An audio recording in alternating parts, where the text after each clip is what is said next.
A photo goes viral. Eyes widen and jaws drop. Queen Camilla, crowned in a tiara that doesn't belong to her. Not just any tiara. Catherine's iconic wedding piece, the Cartier Halo, deeply tied to Queen Elizabeth's legacy. How did Camilla get it? Was this a royal mistake or a calculated move? Is a quiet crown war unfolding behind those palace walls? And what does this mean for the future Queen of Britain? Stay with us, because what we uncovered next changes everything you thought you knew about royal loyalty. A picture worth 1,000 gasps. It started like any other royal photo drop, polished, poised, and full of history. But this time, something was different.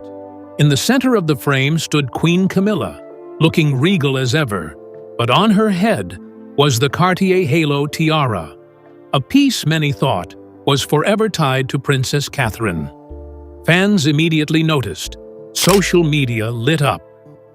"Wait, isn't that Kate's wedding tiara?" one post read. The tiara wasn't just jewelry, it was loaded with meaning, and its sudden reappearance on a different queen sent shockwaves far beyond the walls of Buckingham Palace. This wasn't just any accessory. The Cartier Halo tiara has long been associated with Princess Catherine since her wedding in 2011. It was carefully chosen for that moment, something soft, graceful, yet steeped in royal tradition. So when Camilla appeared wearing it in this formal portrait, many wondered, was this just a mix-up or a statement? The photo offered no explanation, and Buckingham Palace remained silent. But in royal circles, silence can speak volumes. For many watchers of the monarchy, this was more than a fashion surprise. This was about symbolism. "Royal jewels aren't chosen by accident," said one royal expert. "They reflect power, history, and sometimes rivalry." Fans began to speculate. Had Camilla taken something that wasn't hers to wear? Or had the Queen Consort officially claimed a piece of royal history that still emotionally belonged to someone else? The questions kept piling up, and the palace's silence only made them louder. As the photo continued to circulate, one thing became clear. This tiara moment had opened the door to something much bigger. A long-standing tension between two royal women. A quiet competition that many had suspected, but no one had confirmed. And the tiara? It became the crown jewel of that conflict. But to understand why this moment struck such a nerve, we have to go back. Back to where the story of this iconic piece really began. The story of this tiara goes far beyond a wedding day. To truly understand why it matters and why it's causing such a stir, we need to uncover where it came from and how it became one of the most symbolic pieces in the royal collection. The history, hidden in diamonds. Before it was worn by princesses and queens, the Cartier Halo tiara began with a royal love story. In 1936, the Duke of York, who later became King George VI, commissioned Cartier to make this piece for his wife, Elizabeth, who would become the Queen Mother. At the time, it wasn't just a gift. It was a gesture of pride and elegance during a time of uncertainty. Made with over 739 brilliant cut diamonds and 149 baguette-cut diamonds, the tiara quickly became one of her favorites. The Queen Mother wore it with quiet confidence during key public events. But the piece wasn't about being flashy. It was elegant, yes, but also subtle. Its scroll design gave it a light, glowing effect. That's why they called it the Halo tiara. According to historians, it was first seen publicly during a charity ball at Claridge's in London, where the Queen Mother wore it to support women's causes in South London. She knew its impact. She knew it spoke louder than words. Later, as a symbolic passing of the torch, the Queen Mother gifted the tiara to her daughter, Princess Elizabeth, on her 18th birthday. But interestingly, Queen Elizabeth II rarely wore it. Some assumed she simply didn't like it, but others suggest it was because of the wartime mood in Britain, when wearing such extravagance might have felt inappropriate.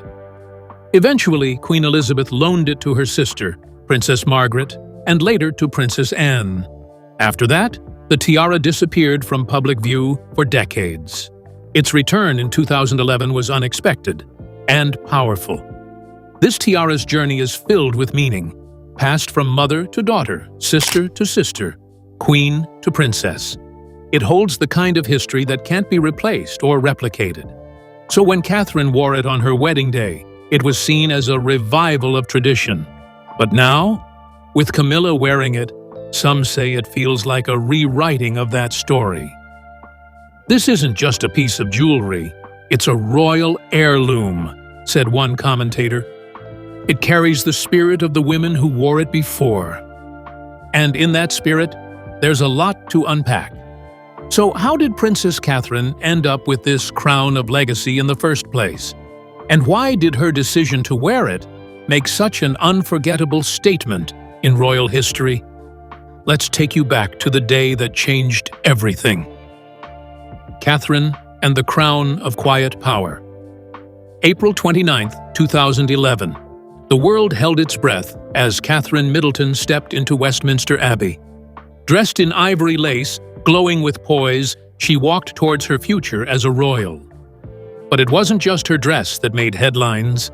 Perched delicately on her head was the Cartier Halo tiara, loaned to her by Queen Elizabeth herself. It was a quiet but meaningful gesture. It was the Queen's way of saying she approved, noted royal insider Katie Nicole. That tiara didn't just complete the look, it carried the weight of legacy. For Catherine, this wasn't about glamour. It was about respect. She could have chosen another piece, maybe something more modern, more personal. But she chose the tiara tied most closely to the Queen Mother and Queen Elizabeth. That decision told the world she wasn't here to change everything. She was here to honor what came before her. It was a message that royal tradition mattered, and she was ready to carry it forward. This moment cemented Catherine's image as a royal who valued elegance without ego. It was the opposite of flashy. Her choice struck a chord. Many began comparing her to Princess Diana and Queen Elizabeth, two women who shaped the monarchy in very different ways. But Catherine stood as a unique blend of both. She understands the power of silence, said a former palace staffer. That tiara was her first statement as a royal, and she didn't have to say a word. But not everyone was thrilled. Reports later surfaced that Queen Camilla was less than pleased with the choice. Some said she expected Catherine to wear a different tiara, perhaps one less personal, more generic. But Catherine had made her decision. Whether intentional or not, her choice positioned her as the future of the monarchy. And now, with Camilla wearing the same tiara, some are asking, was this a response, a reclaiming, or a royal challenge in disguise? But this tiara didn't just vanish after Catherine's big day. It disappeared again, until now. So how did it end up on Camilla's head?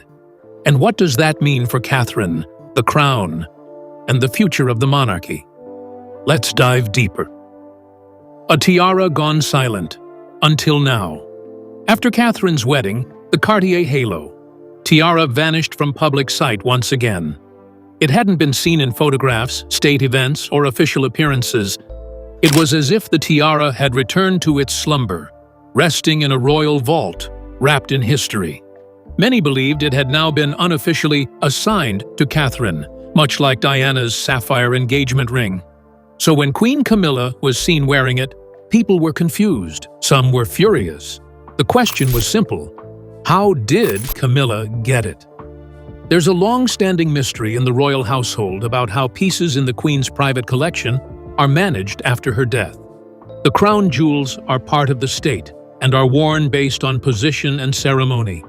But the Queen's personal items, that's a different story. These heirlooms are often passed down through sentiment, not formality. Some are loaned, others are quietly gifted. In Catherine's case, the tiara was loaned to her for her wedding, but no one ever confirmed if it was hers to keep. This blurred line is what's feeding the controversy.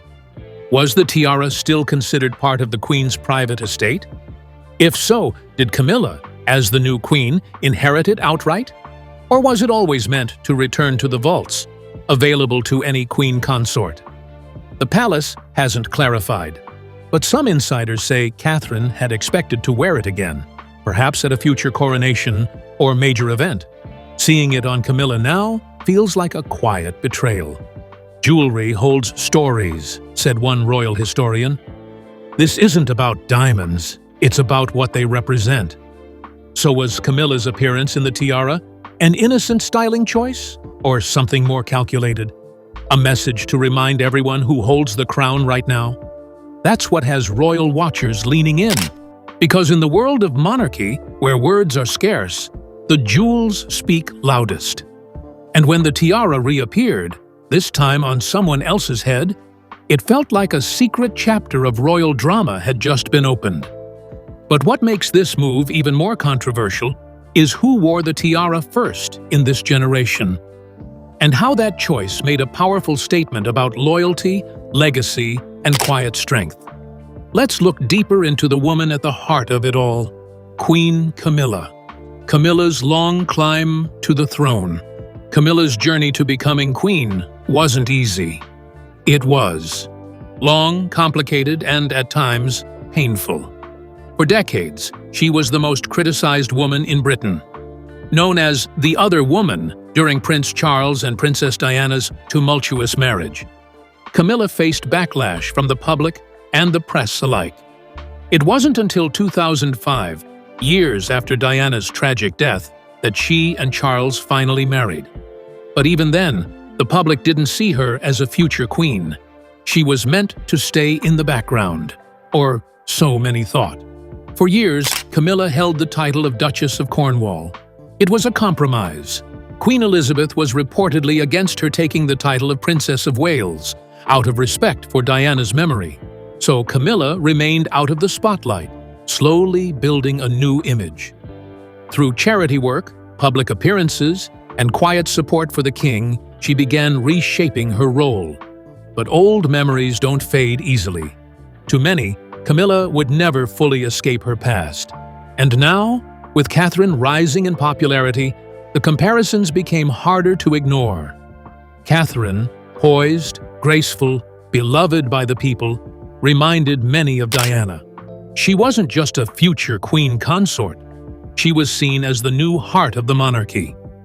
Meanwhile, Camilla's approval ratings often trailed behind.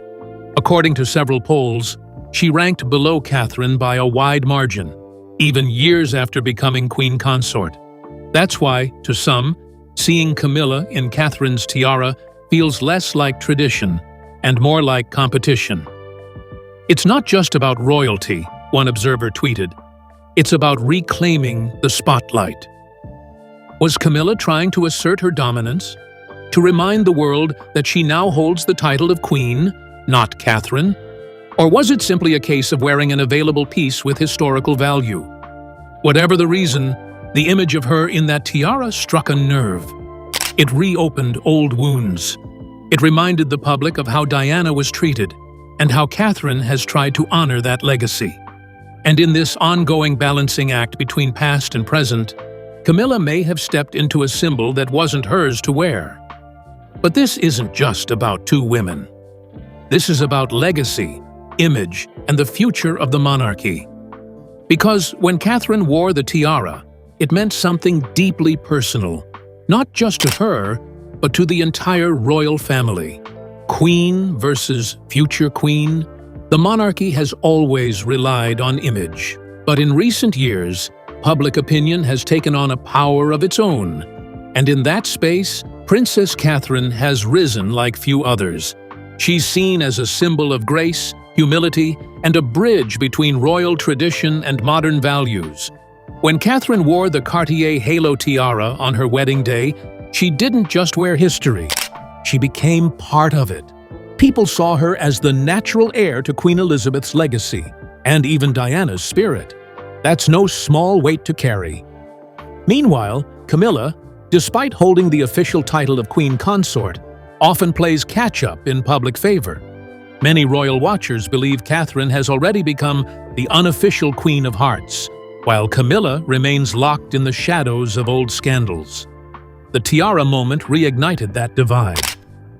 "You can't rewrite the public's memory," said one former royal press aide, and Catherine has never needed to compete. Her respect is earned, not demanded. That's what makes this current drama so emotionally charged. The crown may rest on Camilla's head, but the loyalty? It's with Catherine. The tension reportedly runs deeper than the public knows. Behind palace doors, there have been moments of subtle conflict. Camilla allegedly wasn't pleased when Catherine chose the tiara for her wedding. Some even say she advised against it, but Catherine stood firm. She wasn't trying to provoke anyone, she simply wanted to pay tribute to the Queen. Her choice reflected admiration, not ambition. And yet, it was perceived by some as stepping into royal power too soon. Was that the moment this quiet rivalry truly began? Now, with Camilla wearing the tiara, the public can't help but wonder, is this the return of an old grudge? Is Camilla trying to reclaim space that's quietly been slipping away? Or is this just a deeper reflection of the palace's internal struggle to manage tradition, symbolism, and legacy in a changing world? One thing's clear. The tiara has become more than just a crown. It's now a symbol of a silent war between two royal paths, one holding the title and the other holding the future. So what exactly happened behind the scenes when Catherine chose the tiara? And how did that single decision mark a shift in power dynamics that are still unfolding today? Let's go back to where this silent rivalry may have truly begun. For royal wedding flashpoint, Catherine's wedding in 2011 wasn't just a celebration. It was a defining moment for the modern monarchy. The world watched as a commoner stepped into history. But behind the scenes, there were quiet tensions. According to reports, Queen Camilla had strong opinions about how the wedding should be conducted. She believed the event should follow royal traditions strictly, including the use of a tiara. At one point, Catherine even considered wearing a flower crown instead, a softer, more personal touch. But Camilla reportedly pushed back. To her, a royal bride must present a regal image, one that honors royal protocol. Eventually, Catherine agreed. But her choice of tiara, the Cartier Halo, was entirely her own. And it caught many by surprise. Not because it was grand, but because it was deeply symbolic. Linked directly to Queen Elizabeth, the Queen Mother, and worn by figures of quiet strength, the tiara carried a message. Catherine was not just joining the royal family. She was aligning herself with its most respected matriarchs. That decision, whether intentional or not, created a stir behind palace doors. Camilla had hoped for a more neutral piece, one that didn't carry the emotional weight of Elizabeth's private collection. Some insiders claimed she felt sidelined by the attention Catherine received. The new Duchess wasn't just a pretty face in a white dress. She was stepping into the spotlight in a way that reminded many of Diana's presence decades earlier. Camilla, who had worked for years to gain quiet acceptance, was suddenly pushed to the edge of the stage. From that point forward, comparisons between the two women intensified. Catherine became the face of a new generation of royals, elegant, graceful, but emotionally relatable. Camilla, by contrast, continued to be linked to the past. The tiara moment was the beginning of that divide. Catherine wore tradition like it was modern, said one commentator, and that, ironically, made her seem even more royal than the royals themselves. The seeds of quiet rivalry had been planted, and the wedding was the first sign. But if the wedding lit the spark, it was Queen Elizabeth's personal connection to Catherine and the tiara that fanned the flames. Let's look at how the late Queen's quiet gestures created a powerful alliance between her and her granddaughter-in-law. The late Queen's shadow, Queen Elizabeth II, was never one to speak openly about her emotions. But she didn't need to. In the royal family, actions always spoke louder than words. And when she lent Catherine the Cartier Halo tiara for her wedding, it wasn't just about tradition, it was about trust. The tiara was part of her private collection, not the crown jewels. That made it personal, And lending it to Catherine? That was a quiet endorsement, a symbolic embrace of someone she believed would carry the monarchy forward with dignity. Many royal insiders believe Queen Elizabeth had a genuine soft spot for Catherine. They shared a love for structure, discretion, and a sense of duty. Unlike others who married into the royal family, Catherine never chased the spotlight. She wasn't controversial, she wasn't flashy, and she didn't complain. Elizabeth saw that, and reportedly appreciated it. Over time, their bond grew deeper, marked by quiet tea meetings and shared public appearances. She reminded Her Majesty of the Queen Mother in many ways, a former aide once said. That connection didn't go unnoticed. As Catherine continued to gain favor with the Queen, Camilla reportedly became uneasy. After all, she had spent years trying to prove her worth. The Queen had once resisted Camilla's very presence in the family, and while she eventually gave her blessing for Camilla to marry Charles, her affection for Catherine seemed more genuine, more effortless. Camilla may have held the title, but Catherine had the Queen's warmth, and that warmth came with powerful symbolic gestures, including the tiara. After the Queen's passing, questions about her private collection stirred quietly. Who inherited what? What was loaned, what was gifted, and what was silently claimed? No official list was published. And that's what makes Camilla's recent appearance in the tiara so unsettling to many. If this tiara was so closely tied to the Queen's bond with Catherine, why is it now on the head of the one woman whose path into the royal family was once so contested? The silence from Buckingham Palace has only added to the suspicion, and while many believe this chapter was closed with the Queen's passing, Camilla's choice to wear the tiara has reopened it. Now, the public is left wondering, was this a graceful nod to tradition, or a bold attempt to reclaim history from someone else? The private versus the crown collection debate. When it comes to royal jewelry, not all pieces are created equal. Some belong to the state, what we call the crown jewels. These include famous crowns, scepters, and ceremonial treasures.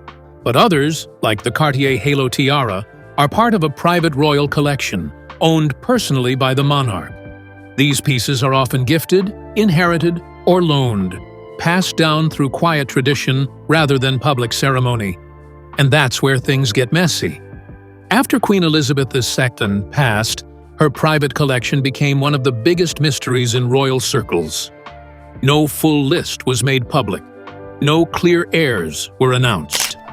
It's assumed that King Charles, as her son, became the legal owner of many of these pieces. But that doesn't answer the deeper question. What about the emotional ownership? If a piece had been worn exclusively by Catherine in recent years, does that give her a stronger claim? Even if it's not legal. What makes the situation even more sensitive is the timing. With Catherine recently named the most popular royal, her public image has never been stronger. Camilla, on the other hand, has faced an uphill battle in winning over hearts.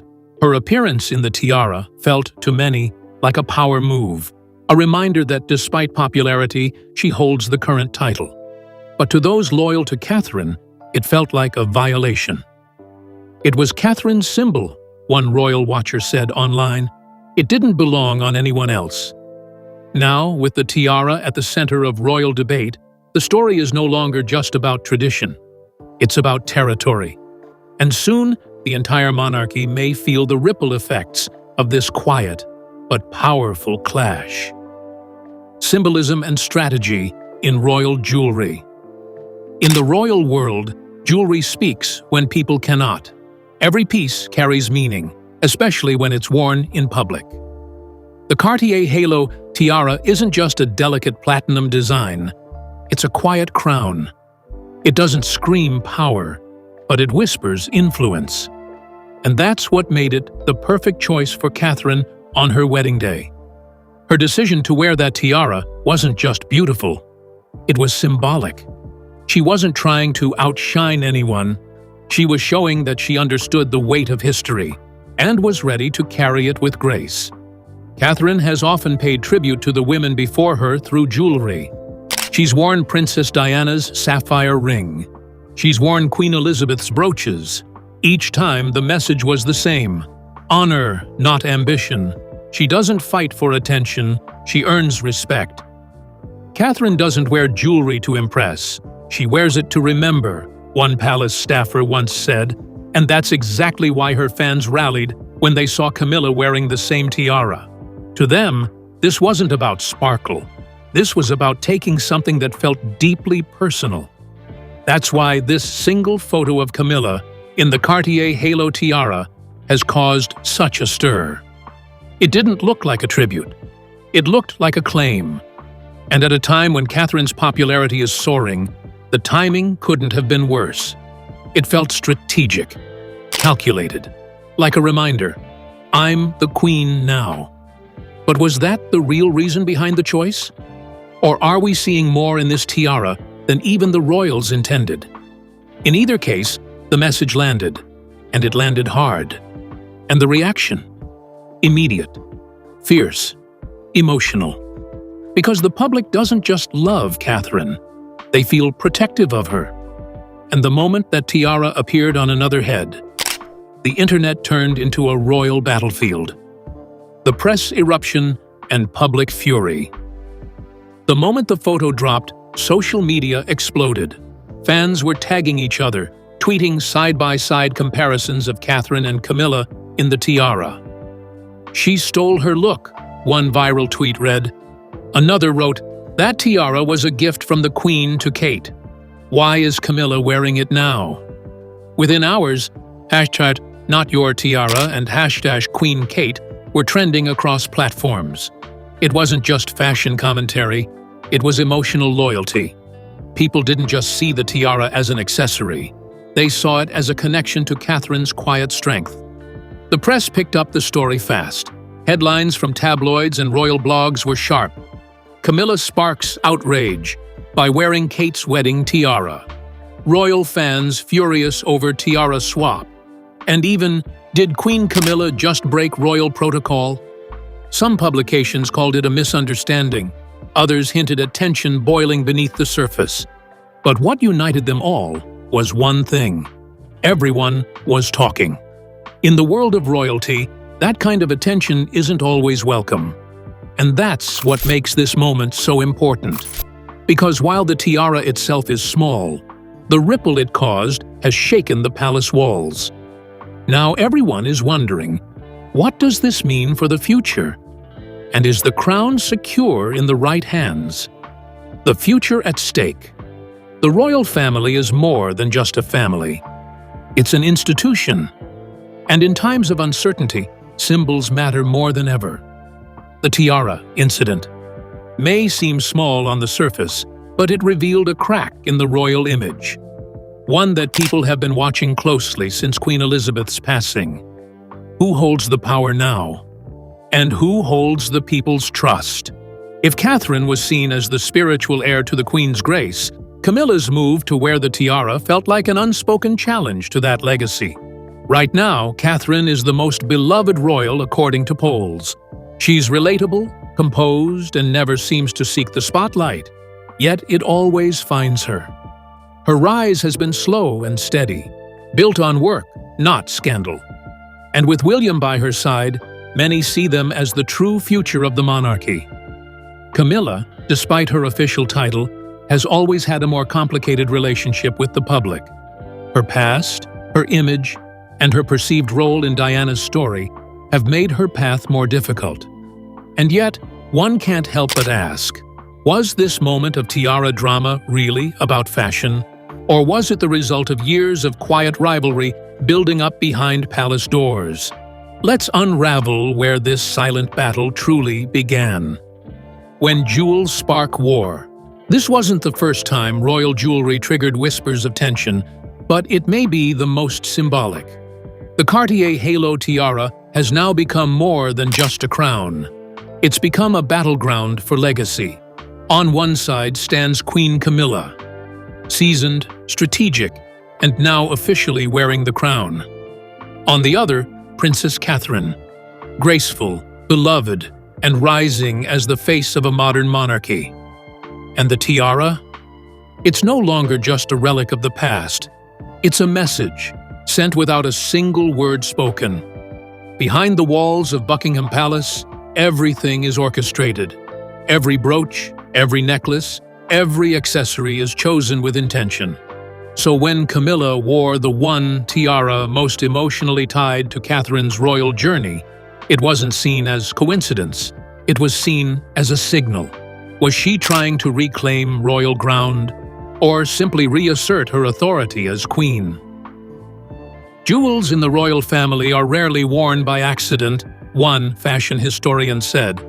They reflect who's in charge and who's next. A tiara has sparked a storm. Is this just royal tradition or silent rebellion? Let us know what you believe in the comments below. Hit subscribe for more royal revelations. Because in the world of crowns and secrets, it's never just fashion. It's power. And this battle, it's only just begun.